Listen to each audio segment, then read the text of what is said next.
Hey everyone, welcome to the show, episode 48, Richmond Draft Chats. So we're going to get into the Richmond Football Club today, the Tigers. We're going to talk about who they picked, what sort of role they play, and everything in between. So let's get into it. So we're going to start with pick 7, Sam Cumming. Pick 8, Sam Gaji. Pick 31, Zane Peka. And pick 54, Noah Roberts-Thompson. There's a few names there, SA boys, so shout out to you. And we'll start with Sam Cumming at pick 7. So let's talk about what sort of player he is, sort of role he plays.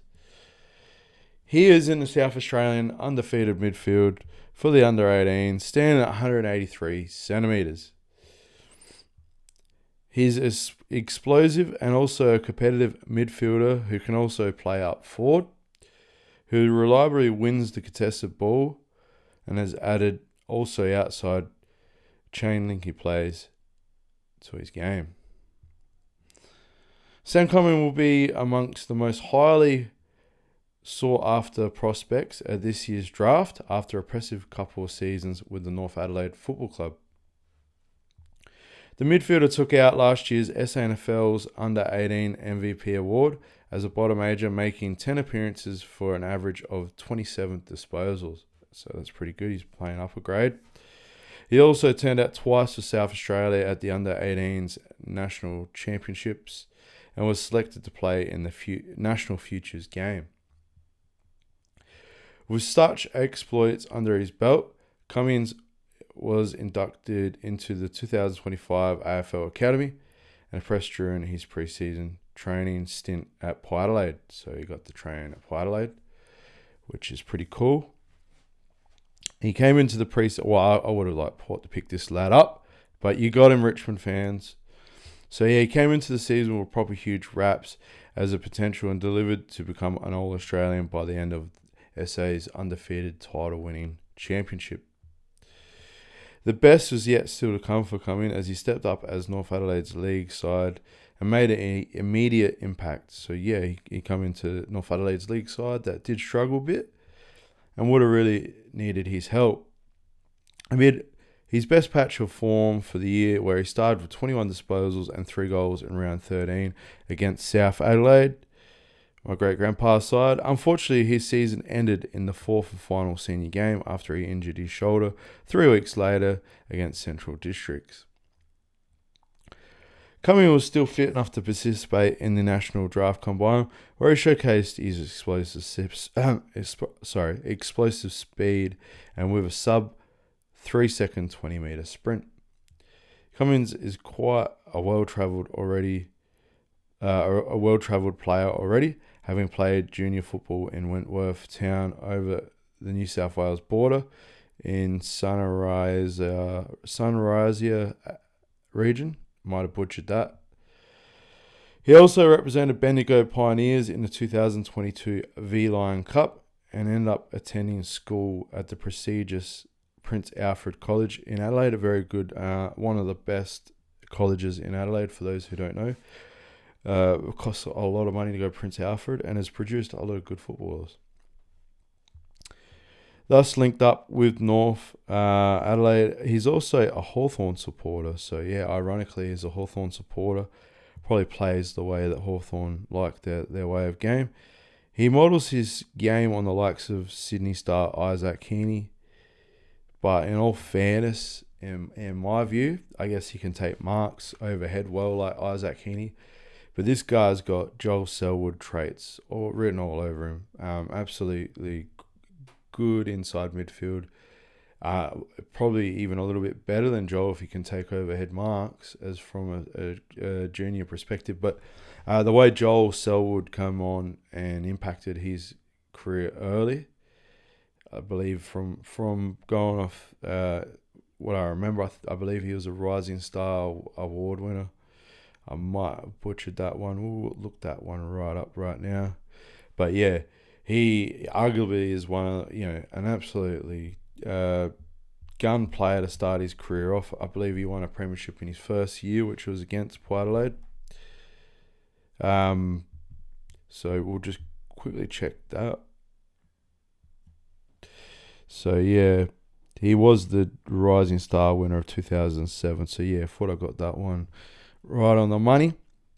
And let me tell you what, Tiger fans, if you can get this guy to be a Rising Star winner along Sam Layla, like, he is going to be an absolute gun. So you got yourself two good inside midfielders to go along with what you've already got there.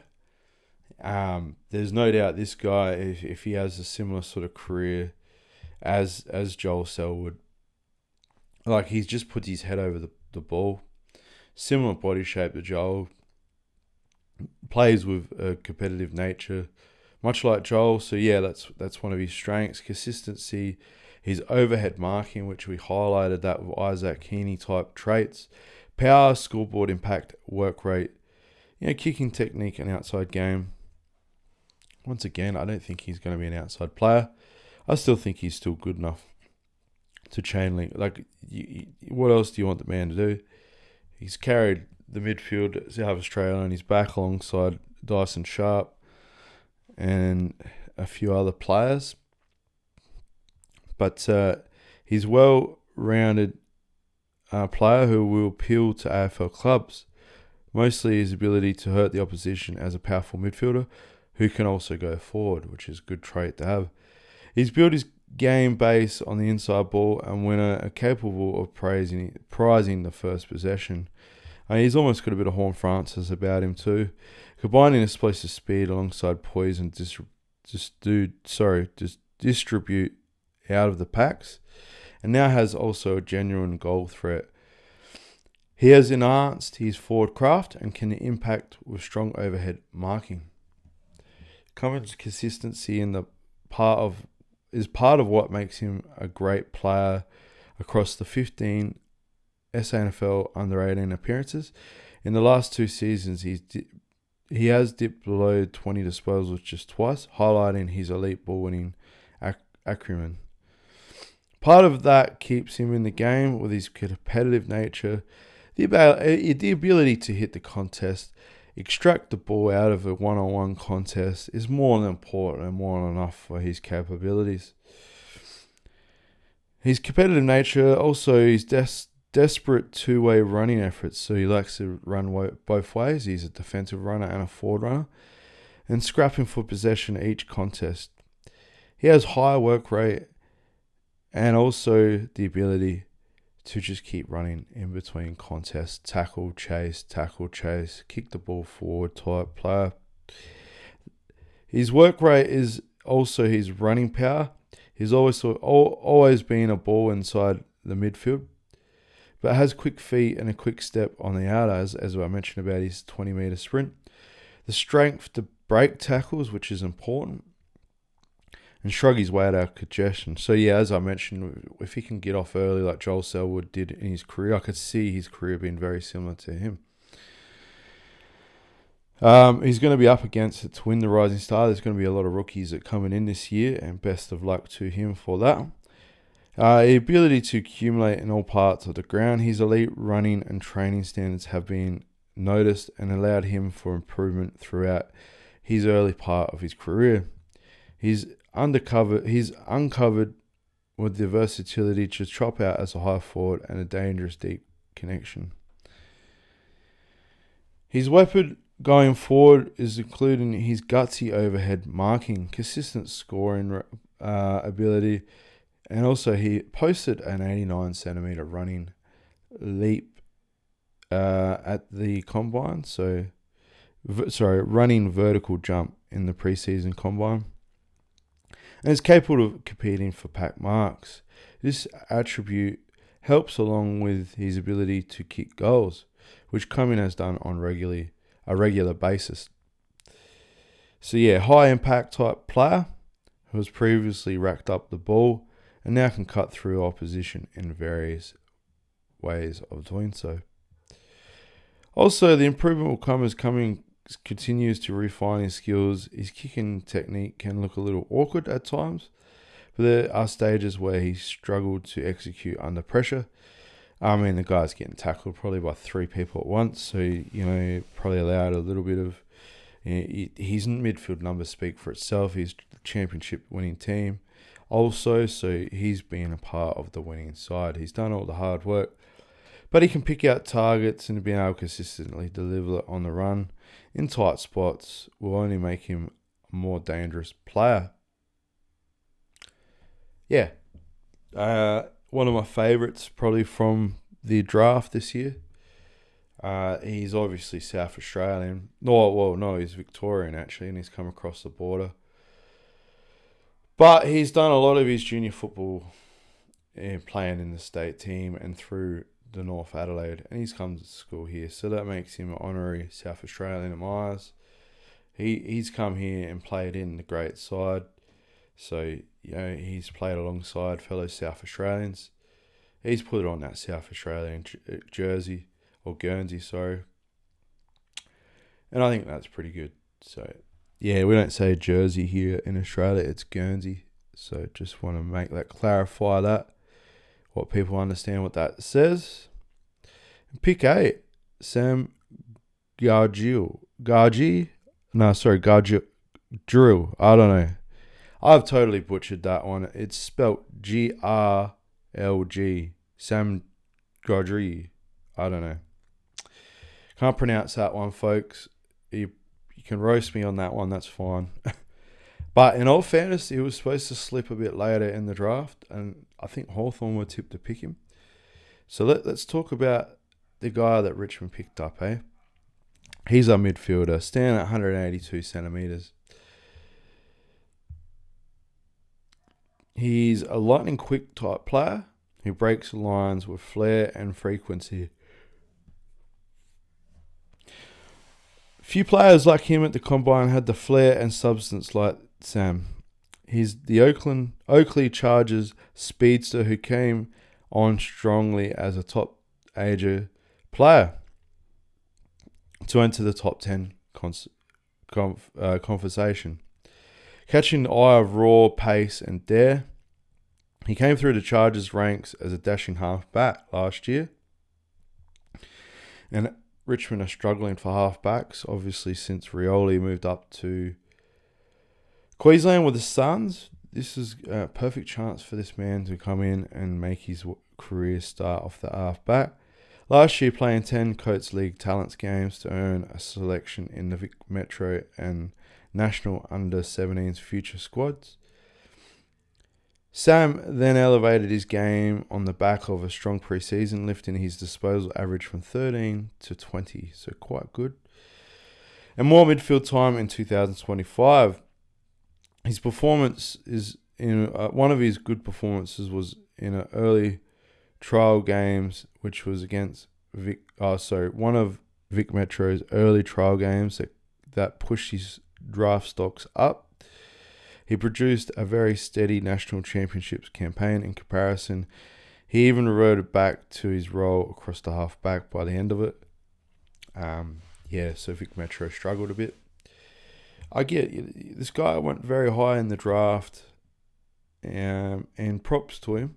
But there are some players I thought, and clubs pick who they need, not on what should be rated. So that I want to make that clear. With my top 10 to 30, it's not like I thought who should go about that number, not what clubs need, and that's that's what clubs are there for. They have managers to find what they need. And Richmond needed a halfback, so it's quite interesting that they've gone with him. And they've snapped him up quicker than what he was anticipated to go, and beaten other clubs to the punch. Yeah, he was afforded opportunities in Richmond's VFL side, so yeah, some connections there. He made 2 appearances in the yellow and black, so he's already made appearances in the VFL. And he also did well as his patented running game after returning strongly for Oakley. He was named at the halfback in the Coates Talent League of the Year.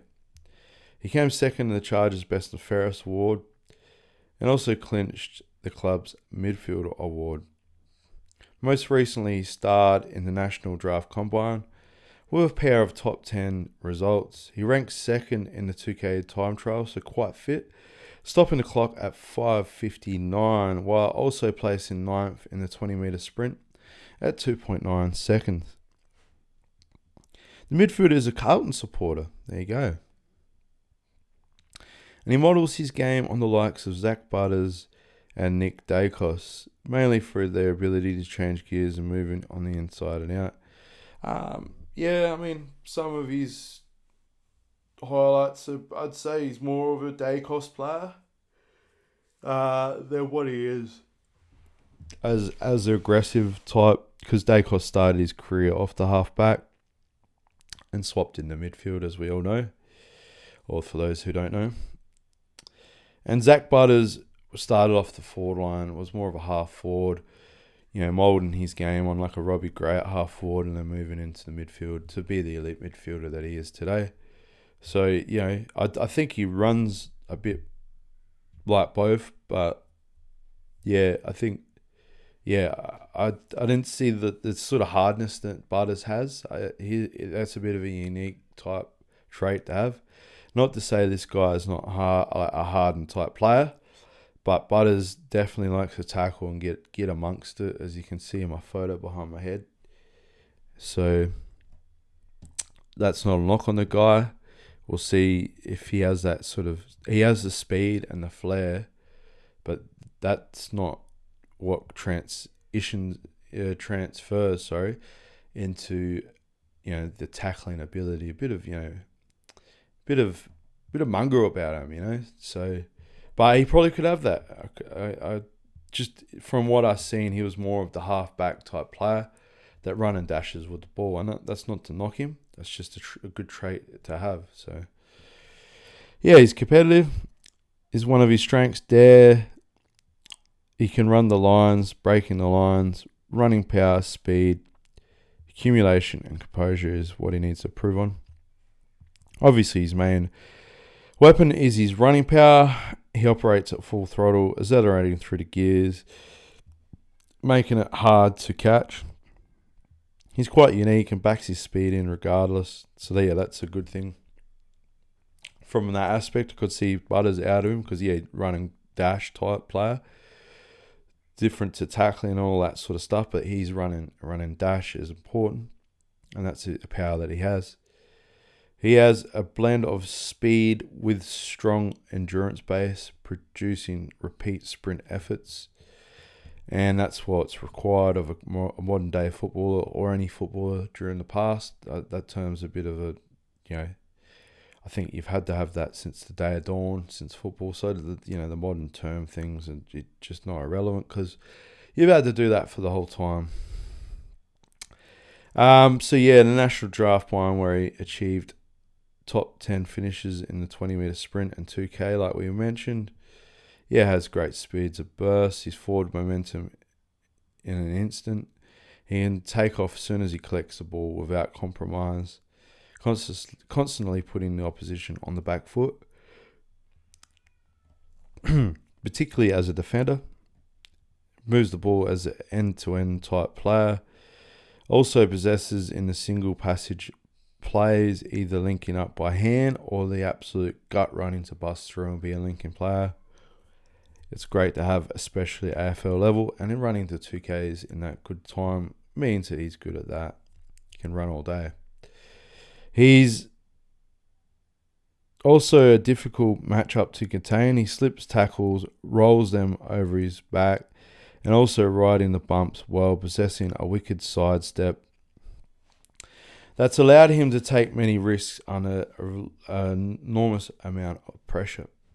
He finds his way to get out of the danger, and he's very aggressive at breaking the lines, and his ability to come out on the outside is extremely damaging. So fast breaks through the corridor. He's a real goer, willing to lay fierce tackles as well. So he still does have that in his arsenal. He'll let you know also about it. So I guess in a way he may have a bit of a cheeky side too. Butters, but like a lot of the stuff I see in his more running dash stuff. So I've seen him lay tackles, but not like not to the level that I've seen of Butters. But that's not to knock him. It sounds like he's not afraid to tackle, and playing the half-back running role. It's generally not your role to do that unless you got to pressure the forward into a tackle. But yeah, he's more the running dash. Yeah, so yeah, he is a consistent ball winner with hauls of 20 plus disposals in 4 of the 7 last appearances. It also compounds his ability to hurt the team, especially running off the halfback. That's good numbers. Yeah, so that covers him quite well. I think I'm happy with that. Yeah, the one thing I will add into that for Richmond fans is you've gone for you've got an inside midfielder, and now you're going for a half-back running type midfielder. But you passed on Dyson Sharp. You had a chance to get him. That was a blend of both. MVP of the under-18s, captain of SA. Arguably should have been the first draft pick, as I mentioned. You let him go through, and this is the guy that you've picked over him. So I hope it works out for Sam and the Richmond Football Club. That's a need that they needed to cover. I feel like halfback, that's the smart move by them. I still felt like they needed a key forward. Now, whether we'll talk about the next player, which will cover that. But it's interesting. They passed on Dyson Sharp, and they've also got an inside midfielder, also a running halfback player with the ability to run through the midfielder, eventually probably like Zach Butters or Dacos. So long term, they've got 2 types of different players within the draft there, and it'll probably be seen to be good recruiting in the future. So off to pick 31, Zane Peka, one of the best small forwards in the draft. He was standing at 179 centimetres. I believe he's a Port District lad from what I remember. So shout out to Port District, play with a lot of fellas from there. Got a lot of respect for them. So yeah, a powerful and quick high impact small forward who's also made his name in the midfield. Zane Peka is among the boulders of this year's draft. He's from Woodville, West Torrens, so that's what a lot of all the players from where I played from in the zoning now would all be at Woodville. So shout out to you, mate. He's a prospect that fits well, and not only rising through the ranks as a top ager, but possessing plenty of power and speed. He was one of the 7 original inclusions into the South Australian under-18 squad this year, which went on to take the title undefeated. A premiership player with the Eagles in 2024, Peka showed progress throughout the 15 bottom age appearances.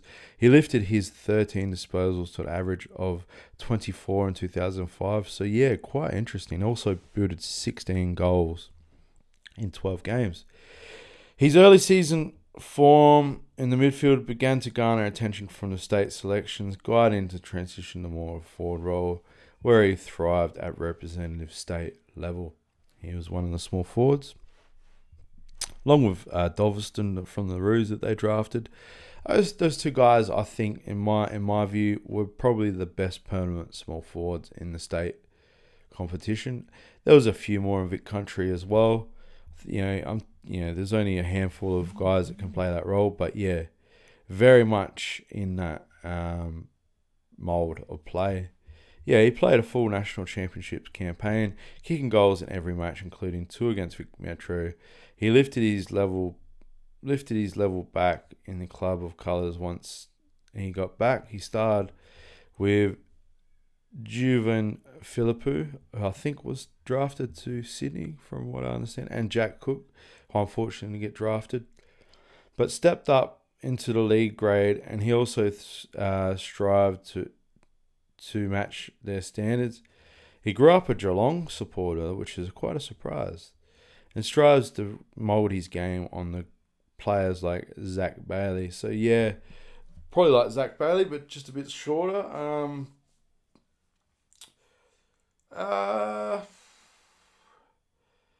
His forward line craft was quite interesting. Probably a bit more like a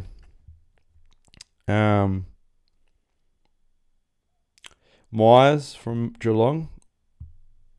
So he played probably more that role, a blend between him and Stengel for Geelong. I feel like that's the sort of role he played for the state side. Obviously, his home team at the Woodfield, he played a mixture of midfield and played quite well. So strengths are energy, hurt factor, kick penetration, power, scoreboard impact, speed. Needs to work on composure, which I thought his composure was pretty good, to be fair. This is some of the notes I was just reading down that people have mentioned about him, but I think his composure is pretty good. His endurance, he played half forward. He worked hard. I don't think that's an issue. If he wants to play midfield, yes, he's going to have to work on his endurance because that's what they all need to do. Improvements, tackle pressure, really. So whoever wrote those key notes there that he needs, I'm just going to point out what I think. I think his tackle pressure was really good. I think every opportunity he had when that ball come into the forward 50 for the state side, they had two really big key tools that were really good. He had every opportunity he took. So I think his pressure tackle was pretty good because if you actually look, I don't know what he averaged in his tackles. We'll see if we can find that. But to be fair, though, I had an average winning margin of 45 points the South Australian side. I think his tackle pressure was pretty good. If it wouldn't have, they had three players coming at them all, like the opposition to South Australia had three South Australians at them all the time. So it was like good luck getting a tackle because there's three of them. So I just don't think that's a consistent view there. He also punches above his weight with explosive athleticism traits and athletic traits and boundless energy in the forward half. He possesses raw power and speed and showcased that on the National Draft Combine with a 20-metre sprint of 2.9 seconds. His preseason effort of 2.8 would have put him in the end-of-year podium. The South Australian uses it on field as well, backing his pace and speed to leave his opponents in the dust as he charges towards the goal. Everything he does is full on intent. He brings the X factor and ability to play, making things happen in the moments of the game. Majority of his competitive nature is which he uses to hunt the loose ball and drive his legs out of the tackles or stick a solid overhead mark. His core strength is his compact frame. Also help generate opportunities with this tough small talent and ability with his role, and also uses the hits and continues barreling forward, putting his body on the line. So he's got a bit of hurt factor about him, observed in a couple different ways. He breaks the play on the open through force and connects the lines with daring runs, putting the defence on track and also on the back foot. His kick penetration is terrific. He's capable of clearing a 50-metre on the run, which tends to turn leads into scoreboard impact. He went goalless in just two SNFL under 18 matches, and also booting 16 majors, hitting the scoreboard in each of the national championship matches with South Australia. High football IQ. He can blaze away and have scrappy kicks under pressure. He finished at 47%, 16.8 this year, so he certainly needs to work on his accuracy. That was one I think Lockie Dobson had to work on too. So these small forwards are under probably the pump when they get the ball, and he doesn't get a lot of opportunities. So his endurance running also needs to be improved. He's seeking to cut down his 2K time trial. Many of the small forwards are just workhorses. He can also build the running tank and tackling output special transitions into midfield /forward line. Although he possesses Although in possession, he can apply pressure to the opposition through sheer intent and determination. Sorry, I sort of butchered that one a bit, but yeah, good determination. Once again, shout out to Richmond for drafting 3 South Australians, because we're going to talk about the third one. I like this guy, actually. I think he's a good player. Not Roberts-Thompson, so yeah, cousin of the Sydney Premiership player, Lewis Roberts-Thompson. Standing at 181 centimetres. He's a midfield forward player. Obviously, the South Australian undefeated side didn't get a chance to. He had to work his way into that midfield. But yeah, he's a workhorse midfield type player who has the ability of explosive speed and acceleration, and ability to kick important goals. He obviously has a familiar name in footballing circles, and as one of the recruiters have been monitoring him, having been a part of South Australia's state academy pathway since the under-16s. In 2025, he was involved in a multiple successful campaign, including the under-18s premiership for Sturt, so played for Sturt. He also went on to feature in South Australia's national championship side, playing in all 4 games, and their unbeaten title-winning run. So yeah, isn't it amazing this guy slipped so far in the draft? You know, I liked his game. I thought there was a bit of Cam Rayner about him personally, but yeah, he's a powerful midfielder / forward. That's why the Rayner, I think, comes about him. I did mention it in the podcast, so yeah, absolute steal. I mean, Cam Rayner, I think from memory, was the number 1 pick. So you done well, mate. You done well, Richmond. Very happy with this pick. And yeah, so he's flown under the radar compared to his fellow South Australian on-ballers, which is sad, like I've just mentioned that. His ability to go up forward also has set himself a high bar, modelling his game on GWS midfielder Josh Kelly, which, okay, that's an interesting guy that he moulds his playing abilities on. Just very interesting, but not to say Josh Kelly isn't a good player, but I just don't see very different body frame, and yeah, Josh Kelly is a wingman, so, but hey, you never know. He possesses a similar penetrating left foot boot, so okay, he's got the ability to do that. Also, he had a role model to lean on as his cousins Lewis, who was a 2-time premiership player of Sydney, as I just mentioned. Yeah, so that's his cousin. So yeah, good family background. So yeah, I'd say that's through his family. So he's learnt, a fair bit. Having footballer family. So well done, mate.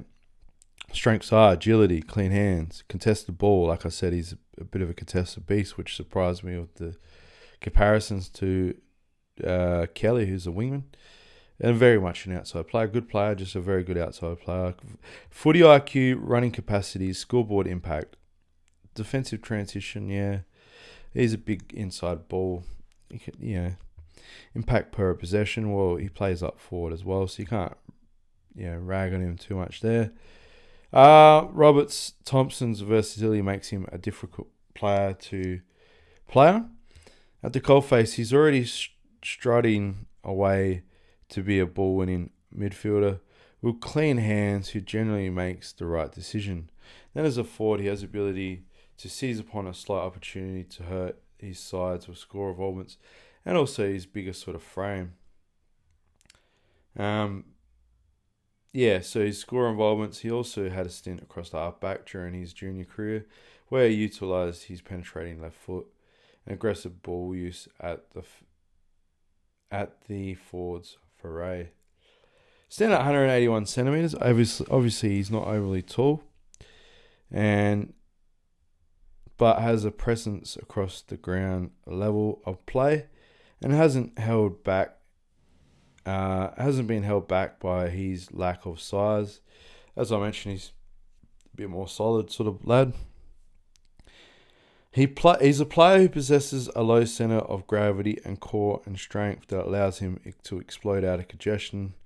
That's why I see a lot of Cam Rayner, Juan Francis, bit of Dusty, bit of everything. You know, those type players that just do that. Explosive speed, but yeah.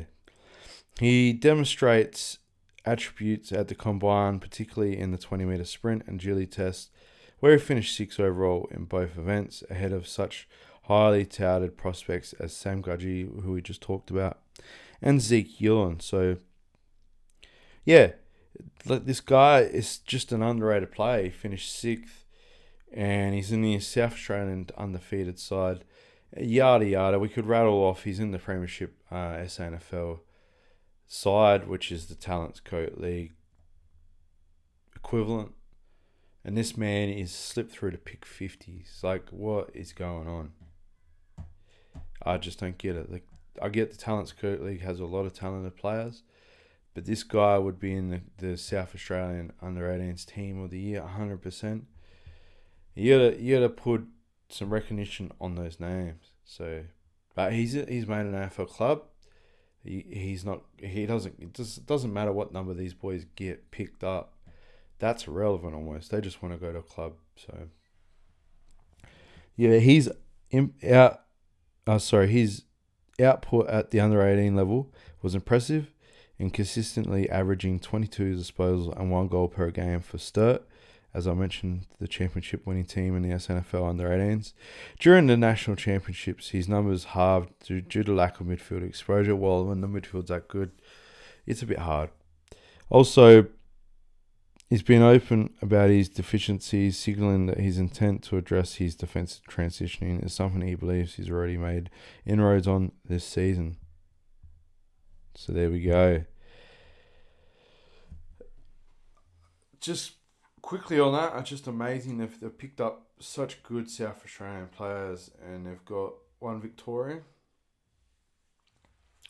So, like, Richmond's recruiting in the last couple of seasons, there's just no doubt they're going to be rising back up that ladder very soon.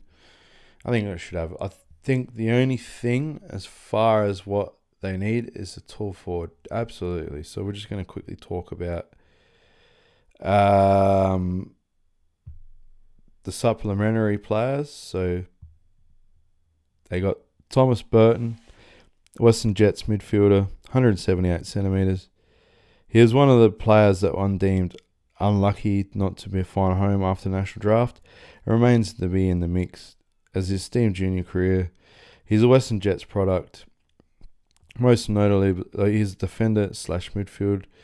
He has the production and the running powers given the Talent League's most consistent performers this year. So, yeah, consistent player. Well, he was quieter for Vic Metro, who did struggle compared to Vic Country and SA. His ability of daring, breaking the lines, and as a defender, complemented by a whole higher volume of repeat efforts in the midfield. So, yeah, bit of a two-way runner. And now we're on to there's only 2 players that they're going to go for, I believe. Yeah, so the 2 here. Marcus, now I might get this wrong, Krantz Damaskis.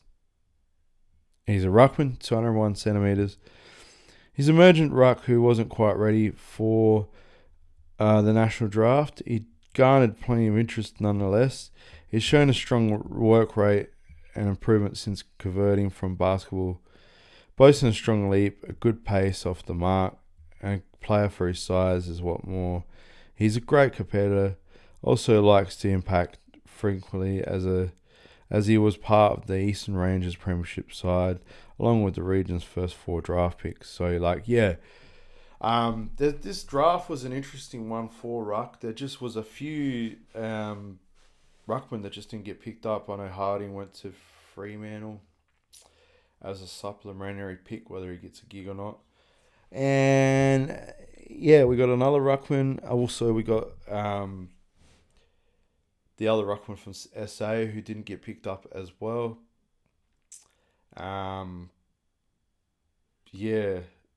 It just wasn't a draft for ruckman, which sort of you got clubs like Essendon that need ruckmans. It's not just Essendon, there's Geelong as well. Geelong don't have any ruckmans. They do the ones, but they're just not developing any. Like if their list is going to keep going, they're just going to rely on trying to pick up ruckman from the VFL, which is good if they get an older ruckman. I don't disagree with that. I think that's absolutely great. But they try to get Rowan Marshall and it failed. But good on Richmond for noticing that they need a ruck with Dan Curvis getting older as well. So yeah, there's a good chance that they'll pick the ruckman, develop him, or they'll go with the defender midfielder. Just a couple gaps they need to fill up forward with Lynch getting older and also injury prone. They need a good key forward and they need a ruckman. So they've replaced the halfback. Overall, I think you got an absolute steal of a draft, Richmond fans.